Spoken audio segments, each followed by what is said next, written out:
The RS3 has always left echoes in my head long after I've cut off the fuel supply, leaving me wondering how it's even possible that the whole car still somehow felt like it stemmed from a place of sanity. All I know is when it feels like those fundamentals are in sync, you can start to play.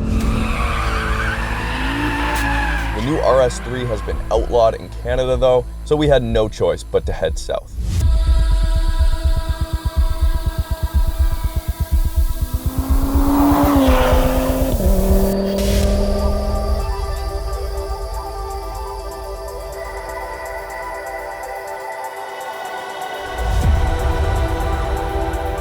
We didn't come down here without a destination though, and Hank at IROZ Motorsport made sure we had a warm welcome before driving the car.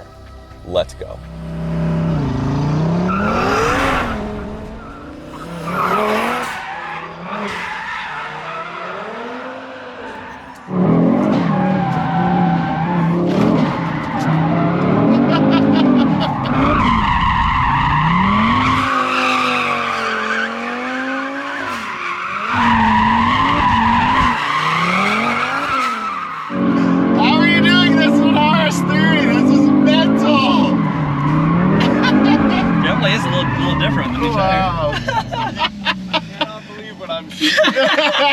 There, I thought you were gonna totally loop it. That's ridiculous. Unreal.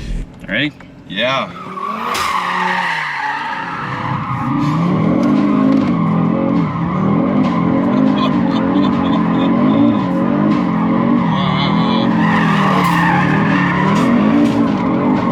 Snap it back. There we go. I haven't had coffee this morning and I don't need it. I don't need it, man. Yeah, it really snaps though. It's like when you're in a drift, you gotta commit to the snapback. Yes.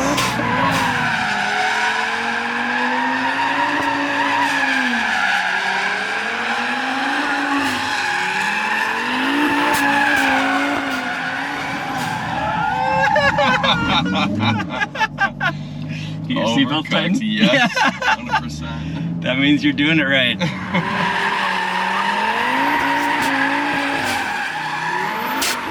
It's cool too, like it's not just like the donuts. I mean, those are pretty tight because the area is it, but like you can do, like this is second gear.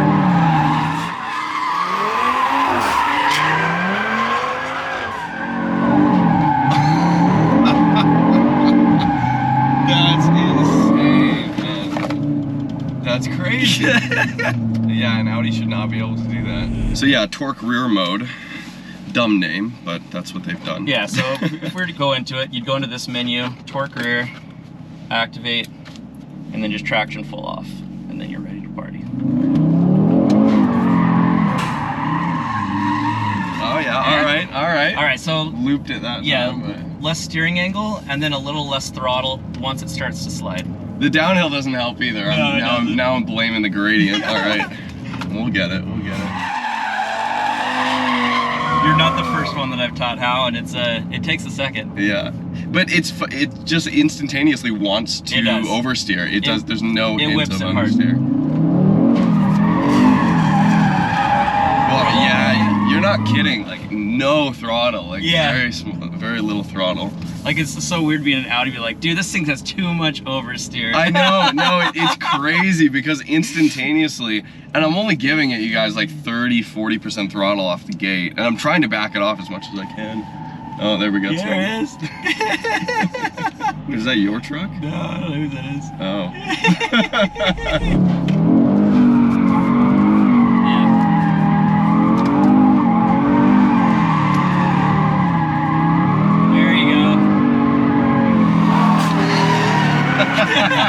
You were right. Oh my god. That's crazy, man. That's insane. It's pretty gnarly. I definitely haven't experienced it. He has so much tire on this car that even though the bias of the power is to the rear, you'd think you might squirrely offline. Not at all. Just bite, hook, and go. It's freaking awesome. One of the only times, you guys, that you'll see Adam doing counter steer. Yeah. Any counter steer inputs whatsoever.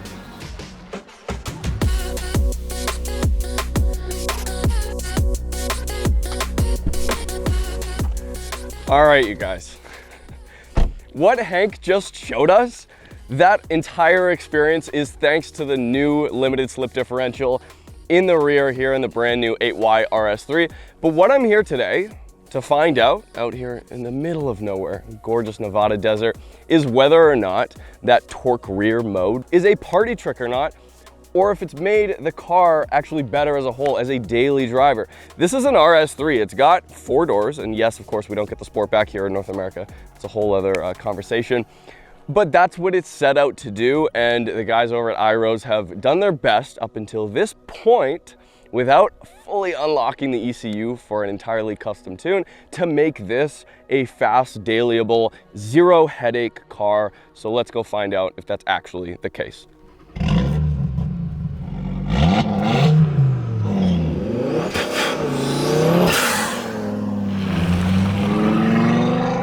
Naturally, because of the driving we did with Hank, I have to start with the biggest change that the 8Y has undergone, which has completely transformed the car, as you guys just saw. I've never driven an Audi that feels like this, that behaves like this, and that can actually do oversteer things. Traditionally, when I think of, especially, you know, B5, B6, S4s, both the twin turbo V6 and of course the 4.2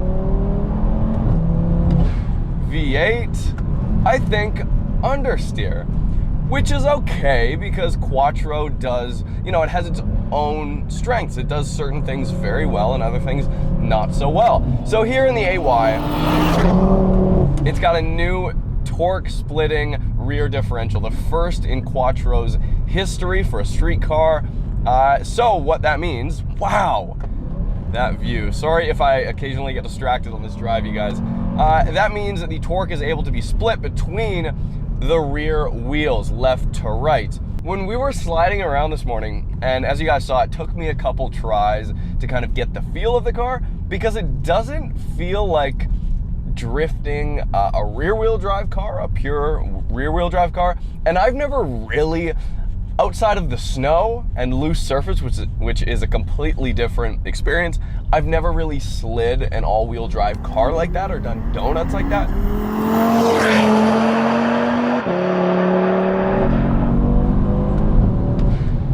Of course, we have performance mode.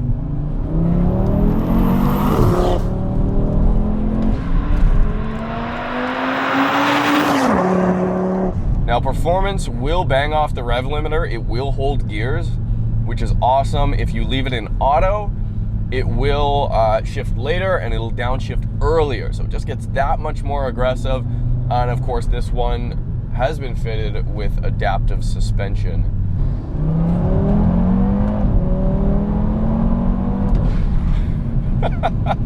So of course, we're here at IROZ Motorsport in Las Vegas. They've been kind enough to bring us out, and that means this car is not stock. So from the factory, of course, 2.5 liter inline 5 sounds amazing.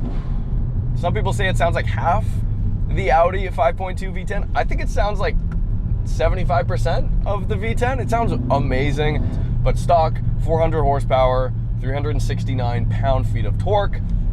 This one I'm driving today is still stock turbo, but it does have a JB4 tune, and we are currently running about E40 ethanol at the moment. So that's done.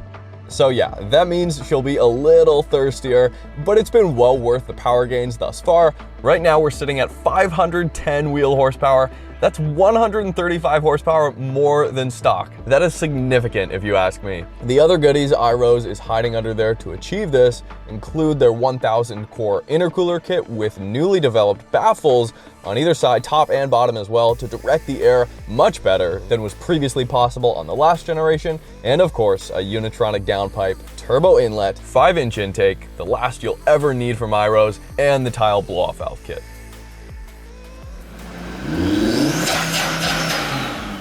Now that intercooler kit from IROZ is rated all the way up to 1000 horsepower. So basically what you're getting here is you can get a lot of these parts now before they've unlocked this ECU, because that's the issue. However, we're still able to run the ethanol, and of course, the JB4 tune plays within the parameters and kind of tricks the ECU. So the warranty would never know, your dealer would never know.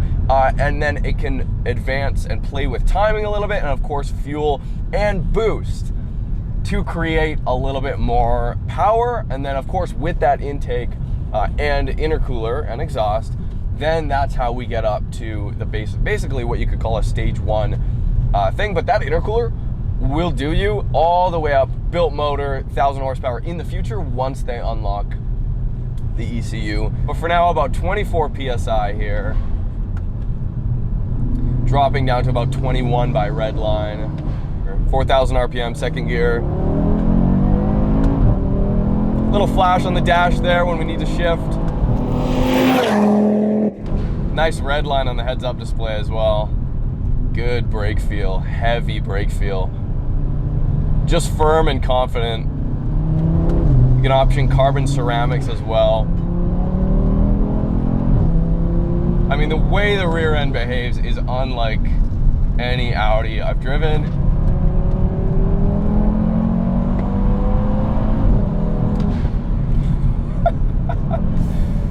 Custom exhaust on this one as well. It's not too loud, but God, this car looks phenomenal. From the front, it looks like an e-tron, in my opinion. Now, if Nick at IROZ hadn't pointed this out, if you look at the front fenders right in front of the front doors, it kind of has an edge there that looks a bit like a WRX, just missing the badge. So there's that, but overall, it's a lot more pronounced than the S3 of this generation versus the discrepancy in, or the delta in between the looks of the previous generation S3 and RS3. It's a lot shoutier. The fenders are insane. Here, we've got a wider tire setup. So, and Hank loves this. He's been enthusiastic about this the whole time. So the stock setup is 265 up front, 245 in the rear. How strange is that? But it makes for a mean setup. Here they're a little bit wider. We have 285s in the front and then the same 245s in the rear. When it comes to the interior, Audi's gone full next generation here. It's very reminiscent of the RS6, of course, that came out before this. There's quite a bit of piano black as well, which isn't my favorite. It's very prone to scratching. And if you look closely, actually you don't have to look closely at all, you'll recognize the little nub that they brought over from the GTI. That's my least favorite part about the interior. Luckily, once you begin driving, it does not interfere with the experience at all. And then the virtual cockpit, that's what you're looking at most. I personally love it. You can customize what you see. You've got a G meter. Some might miss the big ol' tack in the center that was on the previous generation, but this just has kind of a more futuristic look, and I do like how it flashes right at redline when you want to shift. And when it comes to the seats, the previous generation was manual seats, which to me is insane in hindsight. These are power, which is great. The biggest change though that I felt, the seating position feels lower in this car than the previous generation. It feels like I'm hunkered down a little bit closer to the ground, which I love.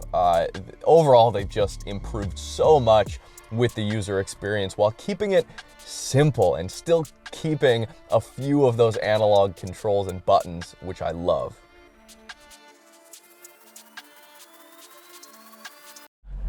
All right, you guys, we're gonna do a little bit of real world testing. So we're out here on a closed course. We've got Adam from VancityAudi. He does this on the daily. We've done videos with him in the past, of course. You guys probably saw my last video with him and his B9 S4.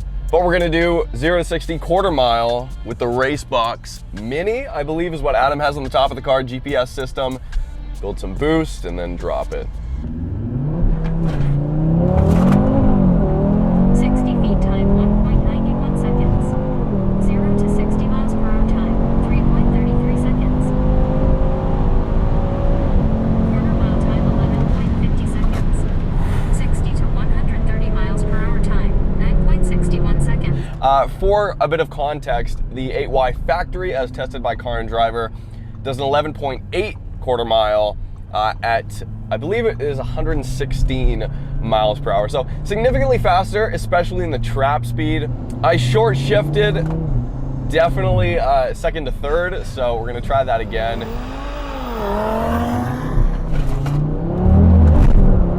60 feet time. Wow. 54 seconds. That 1-2 shift was incredible. 3.37 seconds. Quarter mile time 11.63 seconds. 60 to 130 miles per hour time. 9. It's fast, it's quick, it's not it's not tear your face off fast, but it is pretty exceptional in the way it slams gears. It isn't until I jumped into this car that I then realized how outdated the 8V previous generation RS3 is, mostly in the way the dual clutch feels. That car, there's a bit of a delay, and when I say a bit of a delay, there's a lot of there's a big delay in the downshifts that shouldn't really be there in a dual clutch, but it is, and that's understandable. Now, there's a delay here as well. Of course, it's largely the same 7-speed here. It's been tuned a little bit differently. I mean, it's still no PDK. It's still no Ferrari dual clutch. Slightly bigger brakes for this generation. Of course, from the S3 to the RS3, it's a different subframe. It's reinforced a little bit more. And then IROZ has gone ahead and put a stiffer sway bar in the rear, and then it's on lowering springs too. The car is incredibly user-friendly. It still does the awesome thing that the previous generation RS3 does. Dip into a corner, let off, get that aggressive lift off that you feel immediately, and the car talks to you. And then, because especially in that car, the front does most of the work powering out of the corner to keep the car balanced and stable, there's just so much confidence coming out of a corner. The entire experience of this car makes me so happy that there is competition in the daily drivable sports sedan market like this. And I'm talking AMG. As soon as AMG came out with the E63 that was able to effectively decouple the front wheels and send torque exclusively to the rear wheels, that almost forced Audi to just up their game. And because the 8V is such an old car at this point, this is a huge leap. This is such a big leap, and it's a leap in the right direction. This is what people want, is a rear bias all-wheel drive system. It's a little bit of trickery involved. It creates that feeling and that excitement, and the more moments that RS3 drivers have like that aren't just, hey, let's launch it a million times, that's gonna sell more cars, and that's gonna be better for the brand in general, and I think it'll grow enthusiasm as well.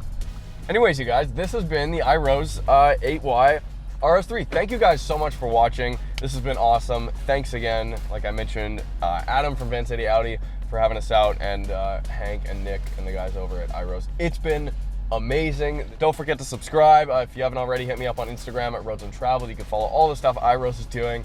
And our next video, up next, I'll be driving their 8V with just under 700 wheel horsepower, which should be a lot of fun. So we'll see you guys then.